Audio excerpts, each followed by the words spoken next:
Antara tumpuan negeri di bawah bayu, bekas Setiausaha Kerajaan Negeri Sabah, Datuk Seri Panglima Hashim Paijan dan bekas Timbalan Setiausaha Kerajaan Negeri Pembangunan, Datuk Diana Abdullah dipilih sebagai tokoh Maulidur Rasul peringkat negeri. Perinciannya bersama Inisia Dolus. Silakan Anne. Baik, Otto. Sebelum itu umat Islam di Sabah diajak menghayati sirah Rasulullah sallallahu alaihi wasallam bukan sekadar sambutan tetapi diamalkan dalam kehidupan seharian. Ketua Menteri Datuk Seri Panglima Haji Jinor berkata amalan seumpama penting bagi membentuk masyarakat madani yang berakhlak dan progresif. Datuk Haji Ji berucap merasmikan sambutan Maulidur Rasul 1447 Hijrah peringkat negeri di Sandakan. Beliau turut memaklumkan sambutan Maulidur Rasul peringkat negeri akan diperluas ke bandar-bandar utama bagi membolehkan lebih ramai rakyat menyertainya.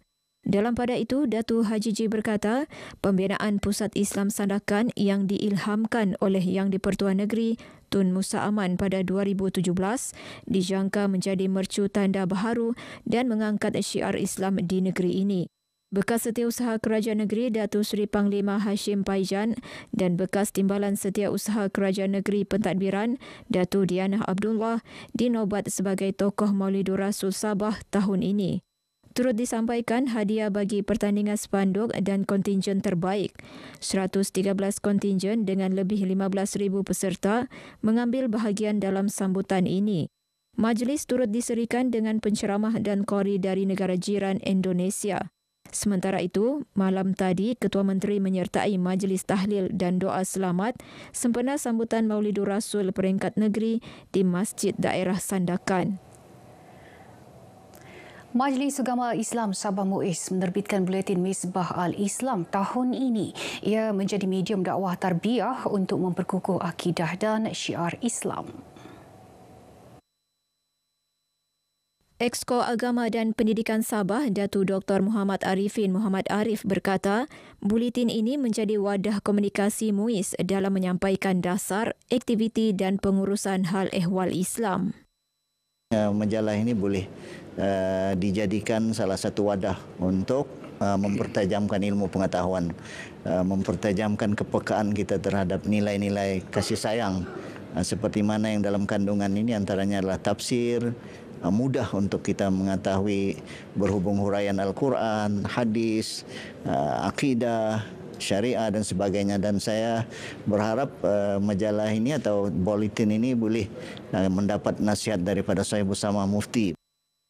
Datuk Arifin yang juga Menteri Sains Teknologi dan Inovasi Sabah ditemui pemberita RTM selepas melancarkan buletin Misbah Al-Islam di Sandakan.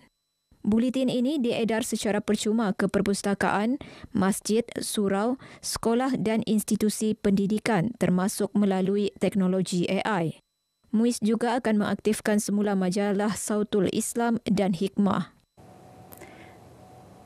Bantuan sumbangan asas Rahmah Sara bernilai RM100 wajar diserahkan kepada golongan yang lebih memerlukan. Saranan disuarakan Ahli Parlimen Supanggar, Datuk Mustafa Sakmud kepada golongan berkemampuan.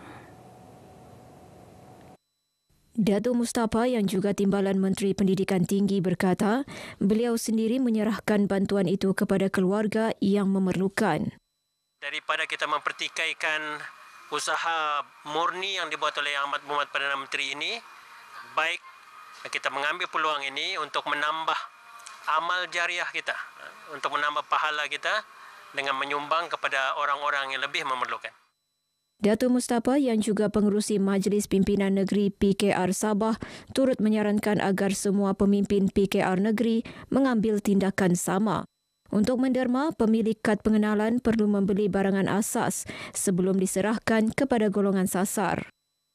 感谢 YB， 他帮助我们很多，他是给我们申请，我们想他申请一间屋子给我们，我们感谢他好好的做这个蓝脸的 YB， 我们祝福他们的党部的人全部好好照顾我们啦。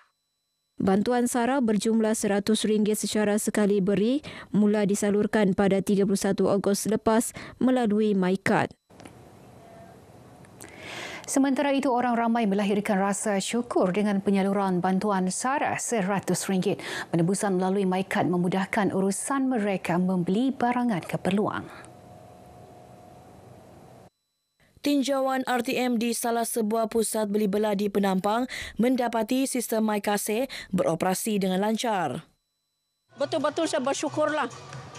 Sebab bagi kami yang untuk B40 ni kurang pendapatan sejak COVID, kerja pun berhenti, sudah hanya kerja sendiri-sendiri.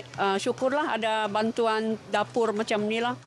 Berterima kasih dengan PM. Saya sangat berbesar hati sebab kami sebagai pelajar pun kami dapat menerima ni bantuan. Dia memudahkan kami sebagai pelajar lah, lagi-lagi yang berasrama ni. Terima kasih. Kerajaan kasih, terima kasih lah banyak-banyak.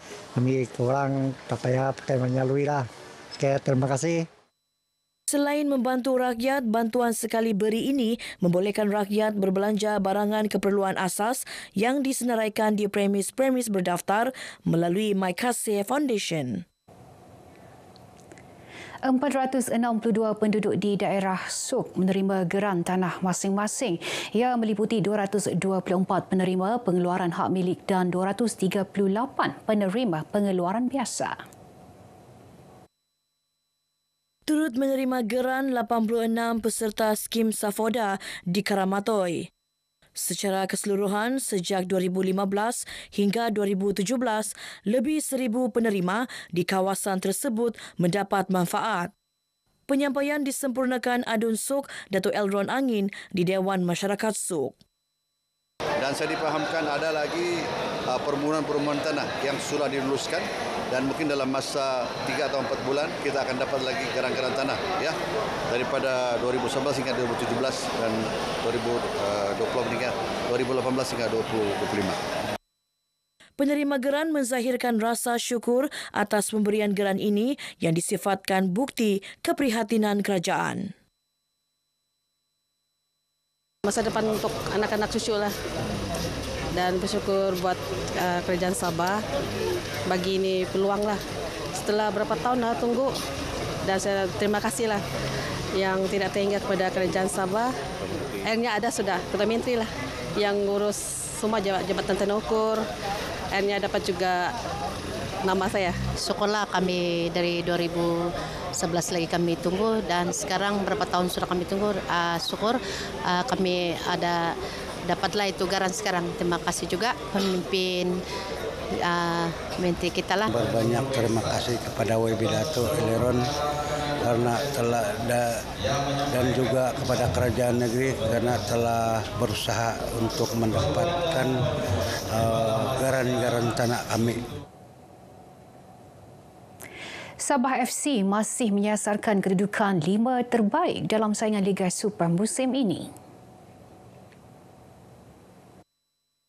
Presiden SAFA Datuk Insinyur Syahelmi Yahya berkata, skuad The Rhinos menunjukkan peningkatan keserasian walaupun aksi terakhir menentang Melaka berakhir seri.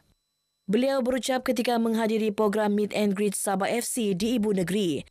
Dalam majlis sama, Sabah FC melancarkan jersey rasmi musim 2025-26 bertemakan The Rise of the Rhinos. Jersey home tampil berani dengan warna merah, manakala away menyerlah dengan biru, gabungan tradisi dan teknologi moden berprestasi tinggi. Sementara itu, para pemain menyuarahkan penghargaan kepada peminat yang sentiasa menyokong Sabah FC. Fans datang dan don't stop support us. Just give us your best support and we truly appreciate every single time when players datang, fans datang ke stadium dan memberi sokongan yang padu kepada kita. Okay, untuk fan Sabah, teruskan support pasukan Sabah FC. Jatuh bangun kami, fans tetap bersama kami. So, teruskan berada di belakang kami lah. Saya berharap Sabah FC akan dapat menamatkan kedudukan Liga top 3. Itulah harapan terbaik. Sabah maju jaya. For the fans, definitely appreciate all of you, all of the fans out there that support this club, support our state. Because if not for us, who else are we going to fight for us? Baik, sekian perkongsian dari negeri di bawah Bayu. Kembali bersama Otto untuk lebih banyak perkembangan semasa dalam negara. Malaysia Madani, rakyat disantuni. Otto. Terima kasih, Anne. Langsung dari Sabah.